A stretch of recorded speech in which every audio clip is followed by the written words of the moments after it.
행복하려면 관계를 회복하라 라는 제목으로 나눌 텐데요. 그렇습니다, 여러분.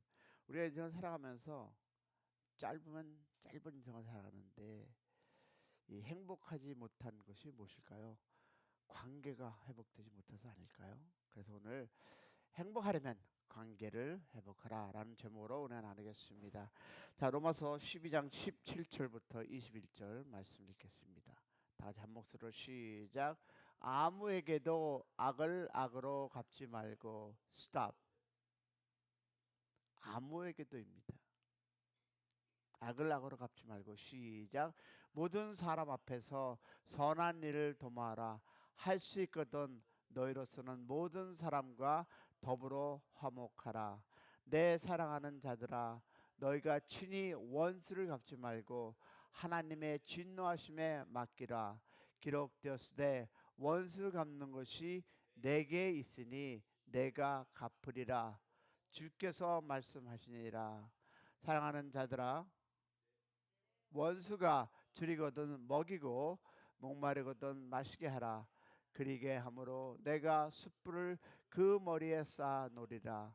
악에게 지지 말고 선으로 악을 이기라. 아멘. 이 말씀에는 정말 많은 비밀들이 있죠. 이 말씀 안에는 우리가 많은 것을 생각하게 하고 우리가 실천해야 합니다.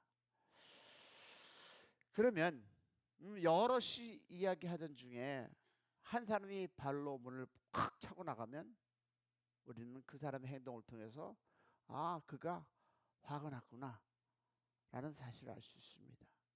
왜냐하면 행동도 말을 하기 때문입니다. 행동이 말을 한다는 것은 행동의 어떤 의미를 전달해 주는 그런 측면에서 그렇게 표현한 것입니다. 이렇듯 우리의 모든 행동도 어떤 의미를 표현하고 전달해 줍니다. 눈물을 슬프게 운다 하면 아, 이 사람에게 그것인가 울어야 할 이유가 있겠구나. 만약에 웃음을 준다면 기쁨을 나타내는 것입니다. 여러분, 말이 아닌 다른 수단을 사용해서 의사를 표현하는 것을 비언어적인 표현이라고 얘기를 합니다. 그런데 우리가 한 가지 기억할 사실은 행동도 분명히 많은 의미를 전달하지만 분명한 어떤 한계가 있다는 사실입니다. 여러분, 화가 나서 문을 차고 나가는 사람의 경우를 보면 우리는 그 행동을 통해서 그가 화가 난 사실을 알 수 있지만 그가 왜 문을 차고 나갔을까? 그것은 짐작은 하지만 확실히 알 수 없습니다. 또한 슬프게 우는 사람을 통해서 지금 그가 슬픔을 당했다는 사실을 알 수 있지만 왜 슬픈지는 알 수 없습니다. 그 왜를 분명하게 설명하는 것이 바로 우리가 알고 있는 말입니다. 그래서 서로 간에 대화가 필요한 것입니다. 만일 본인이 왜 화가 났는지를 분명한 언어를 통해서 설명해 주지 않으면 우리는 내 나름대로 짐작을 해야 합니다. 너무나 불완전한 것이죠. 자, 짐작이란 상상하는 것이기에 정확히 알 수 없습니다. 그러면 어떤 관계 속에서 대화가 단절되면 오해가 있게 됩니다. 비록 부비사라 할지라도 대화가 단절되어 그러면 오해가 되고 오해가 되면 관계는 어렵게 되는 것입니다. 대화란 서로에게 왜를 설명하고 묻고 듣는 것입니다. 상대방에게 내가 왜 화가 났고 왜 슬퍼하는지를 말하는 것이 바로 우리가 대화라고 얘기합니다. 상대방에게 왜 화가 났고 무슨 일로 슬퍼하는지를 묻고 그 대답을 경청해 주는 것이 바로 대화입니다. 그런데 우리는 상대가 대화하고자 하는 것을 듣지 않고 내 생각을 하다 보니 무엇이 어려움이 있고 싸움이 있는 것입니다. 여러분 기억하세요. 그 왜를 알기 전에는 평가하지 않고 판단하지 않고 평가와 판단을 유보할 줄 아는 사람이 여러분 지혜로운 사람입니다. 성격이 급한 사람, 인내하지 못하는 사람이란 결국 상대방으로부터 왜를 듣지 않고 또 들으려고 하지 않고 자기의 판단을 가지고 상대방을 대하는 사람들입니다. 거기에서 무엇이 오해가 생기고 거기로부터 갈등이 시작됩니다. 대화를 통해서 서로 왜를 주고받으면 많은 관계가 회복될 것입니다. 왜냐하면 왜를 알고 나면 용서하기가 훨씬 쉬워집니다. 이해하고 나면 서로가 부드러워집니다. 그러기에 왜를 풀고 서로 이해하는 관계를 맺으려면 왜를 말하고 들으려고 하는 섬세함과 인내가 필요합니다. 현대인이라면 모두가 마음의 두 가지 질병을 앓고 있습니다. 그리고 살아갑니다. 하나는 모두가 이기적이라는 것과 no exception입니다. 여기 있는 모든 분들 이기적이라는 병.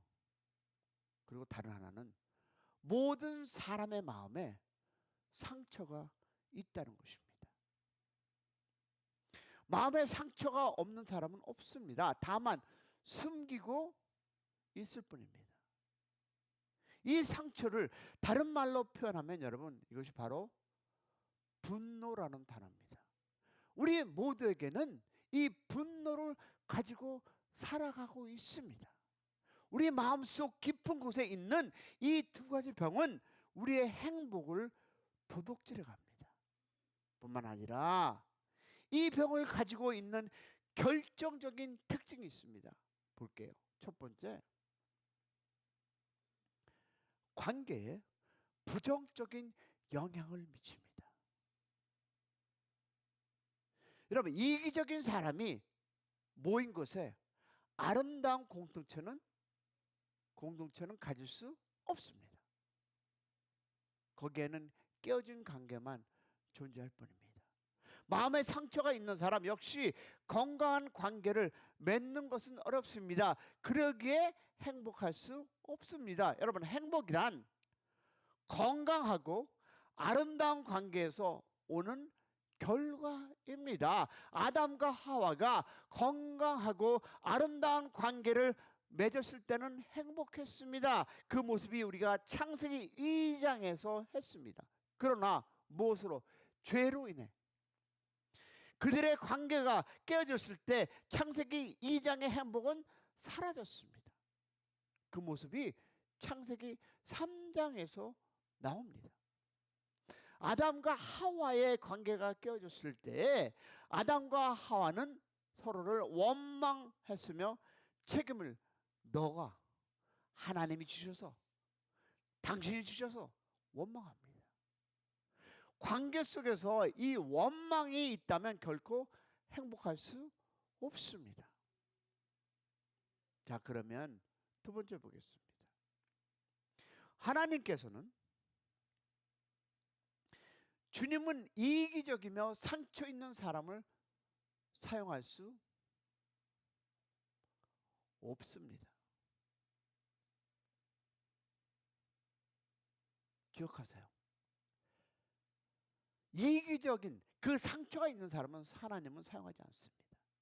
왜냐하면 이들은 성령님께 굴복하지 않기 때문입니다.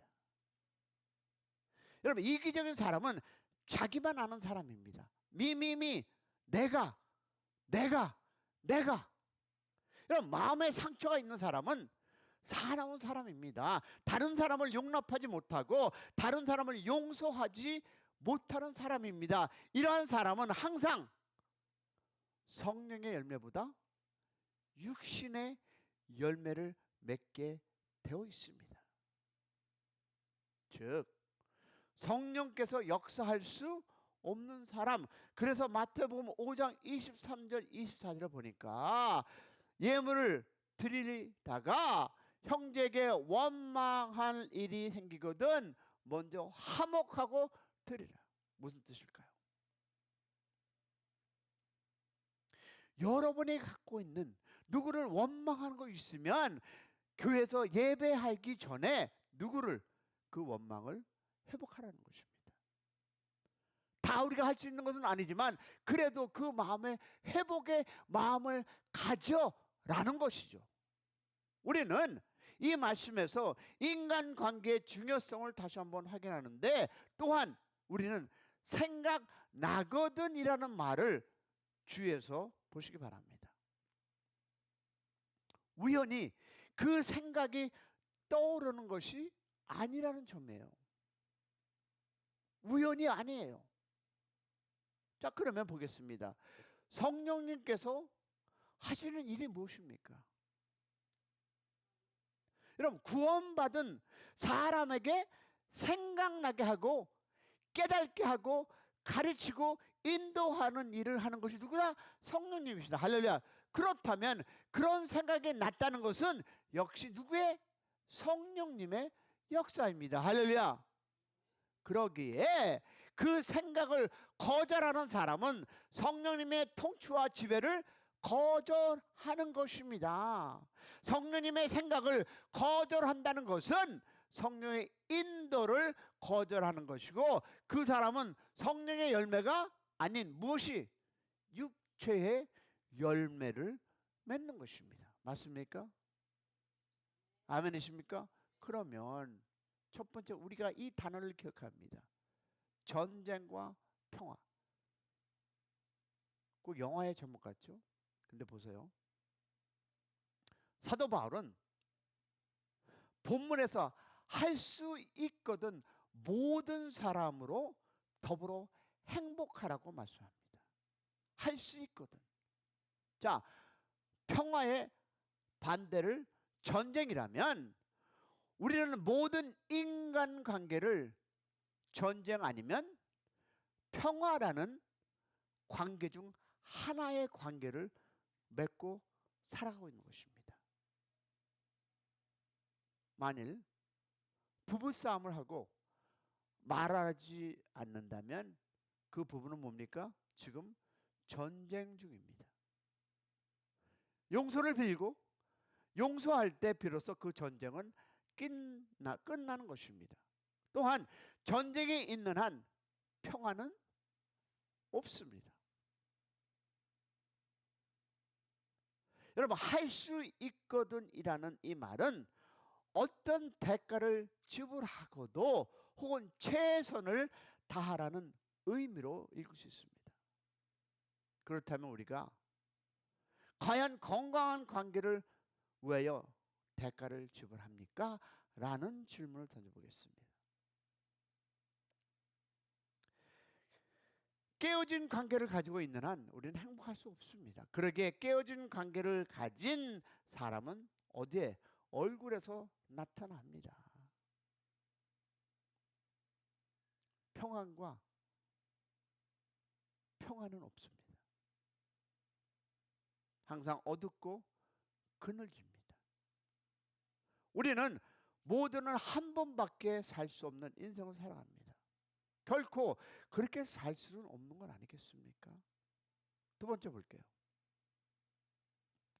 악을 악으로 갚지 말고 악에게 지지 말고 선으로 악을 이기라. 도저히 할 수 없는 것 같죠? 할 수 있습니다. 본문은 우리에게 어려운 요구를 하고 있습니다. 악을 악으로 갚지 말고 말은 복수를 하지 말고 말라는 것인데, 그렇다고 악에게 지지 말고 오히려 선으로. 우리 이런 얘기 있죠. 지는 것이 이기는 것이다.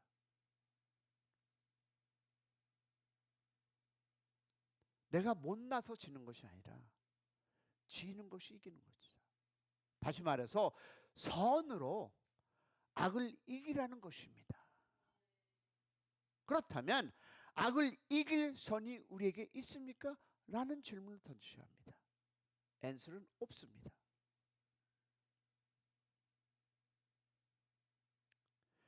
선은 없는 대신 악은 있습니다. 이것이 우리 모든 인간의 문제입니다. 그러나 기쁜 소식은 내 능력으로는 불가능하지만 성령님이 계십니다. 할렐루야. 그러면 성령의 열매를 혹 아십니까? 만약 어떤 사람이 성령의 열매를 맺는다면 이 일이 가능합니다. 할렐루야. 즉 하나님께서 우리에게 요구하시는 삶이란 성령의 지배를 받는 삶. 할렐루야. 우리 안나 목사님께서 오래전에 얘기했죠. 그 열매를 맺는 것은 내가 할 수 있는 것이 아무것도 없고 성령이 임하여서만 될 수 있습니다. 할렐루야. 그러면 물어보겠습니다. 네 가지 질문할 텐데요. 솔직히 본인에게 대답하세요. 당신은 어떤 사람입니까? 자, 하나씩 보겠습니다. 악을 악으로 갚는 사람, 선을 선으로 갚는 사람, 선을 악으로 갚는 사람, 악을 선으로 갚는 사람. 이 네 가지 중에 여러분은 분명히 있습니다. 질문은 여기 있습니다. 여러분, 당신은 어떤 사람입니까? 여러분에게 교재 나눴습니다. 그 교재 가지고 가셔서 보세요. 나는 어떤 사람이고 나는 어떤 삶을 살아가고 있는가. 악을 악으로 갚는 사람, 선을 선으로 갚는 사람, 선을 악으로 갚는 사람, 악을 선으로 갚는 사람. 그 중에 분명히 우리는 있습니다. 그러면 오늘 본문은 우리에게 무엇을 말하고 있습니까? 내 능력과 실력으로 살지 말라는 거예요. 내 능력과 그 실력으로 이 자그마한 그 머리로 굴려서 살지 말아라. 그리고 성령의 능력으로 살라라는 말입니다. 다시 말하면 남을 감동시키며 살라는 거예요. 참으로 근데 어려운 일입니다. 우리의 힘으로 불가능합니다. 그러기에 우리는 주님께 나와 기도해야 합니다. 기도해야 풀립니다. 주님의 전에 나와 기도할 때 그 악한 마음이 사라지고 성령이 그나마. 그런데 우리는 어떻습니까? 꼽을 치고 안 오고 끝까지.